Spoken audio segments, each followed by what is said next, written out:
Payyanur government taluk ആശുപത്രിയിൽ surgeon ഇല്ലാത്ത പ്രതിസന്ധി.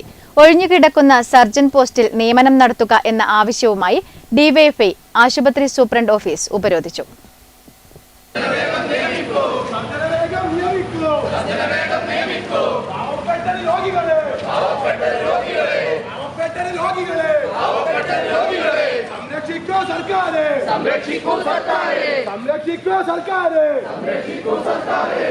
പയ്യന്നൂർ ഗവൺമെന്റ് താലൂക്ക് ആശുപത്രിയിൽ ഒഴിഞ്ഞുകിടക്കുന്ന സർജൻ പോസ്റ്റിൽ നിയമനം നടത്തുക എന്ന ആവശ്യവുമായി ഡിവൈഎഫ്ഐ ആശുപത്രി സൂപ്രണ്ട് ഓഫീസ് ഉപരോധിച്ചു.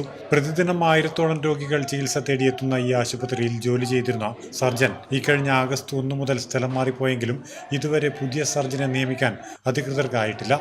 സർജന്റെ അഭാവം രോഗികളുടെ പ്രയാസം ഇരട്ടിയാക്കുന്ന സാഹചര്യമാണ് നിലവിലുള്ളത്.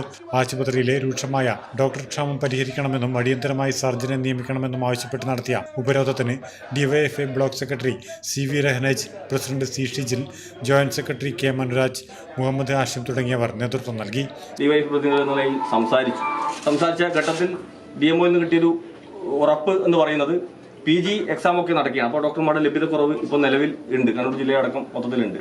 അപ്പോൾ ഏതാണ്ട് ഈ മാസം അവസാനത്തിനുള്ളിൽ, അതുപോലെ തന്നെ അടുത്ത മാസം ഒരു പകുതിക്കടുത്ത്, ഏതാണ്ട് ഒരു മാസത്തിനുള്ളിൽ ഇവിടെ ഒരു സർജൻ ഡോക്ടറെ നിയമിക്കുമെന്നും അല്ലെങ്കിൽ ഒരു വർക്കിംഗ് അറേഞ്ച്മെന്റ് നടത്തി ഒരു സർജൻ ഡോക്ടർ ഈ ആശുപത്രിക്കകത്ത് ഉണ്ടാകും എന്നുള്ള ഒരു ഉറപ്പ് നമുക്ക് DMOയുടെ ഭാഗത്തു നിന്നും അതുപോലെ സൂപ്രണ്ടിന്റെ ഭാഗത്തു നിന്നും ലഭിച്ചിട്ടുണ്ട്.